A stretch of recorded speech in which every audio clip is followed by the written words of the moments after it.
Goes for that again and clears that boundary quite A comfortably. কেমন batting করলেন ইয়াসির আলী রাব্বি।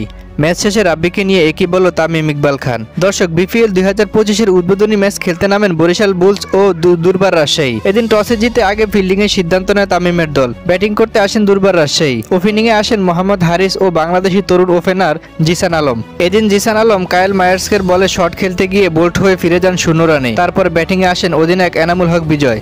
তিনি উইকেটে এসে মারমুখী ভঙ্গিতে খেলতে থাকেন। তারপর দলীয় 25 রানে দ্বিতীয় উইকেট হারায় রাজশাহী। ব্যাটিংয়ে আসেন ইয়াসির আলী রাব্বি। প্রথমে একটু ধীরগতিতে ব্যাটিং করলেও কিছুক্ষণ পর শুরু হয় 4 ছক্কার বৃষ্টি। দলীয় অধিনায়ক বিজয়ের সাথে পাল্লা দিয়ে দুর্দান্ত মারমুখী ভঙ্গিতে ব্যাটিং করতে থাকেন তিনি। দলীয় 165 রানে আউট হন বিজয় করেন 51 বলে 65 রান। তার ইনিংসটি সাজানো ছিল 5টি ছক্কা ও 4টি চারের মাধ্যমে। তারপর শেষ কাজটা করলেন ইয়াসির আলী রাব্বি। তিনি করেন 47 বলে 94 রান। তার ইনিংসটি সাজানো ছিল 8টি ছক্কা ও 7টি চারের মাধ্যমে। ম্যাচ শেষে তামিম ইকবাল খান বলেন, এই মাঠে 150 ডিফেন্ড করে জিতা যায়, তবে 200 রানের ম্যাচ জিতা যায় এটা খুবই অবিশ্বাস্য। তবে ইয়াসির আলী রাব্বি যে ব্যাটিং করেছে এটা অবিশ্বাস্য। তার ব্যাটিংয়ের প্রশংসা করতেই হবে। দর্শক, ইয়াসির আলী রাব্বির ব্যাটিং আপনাদের কেমন লাগলো তা জানিয়ে দিবেন আমাদের এই কমেন্ট বক্সে।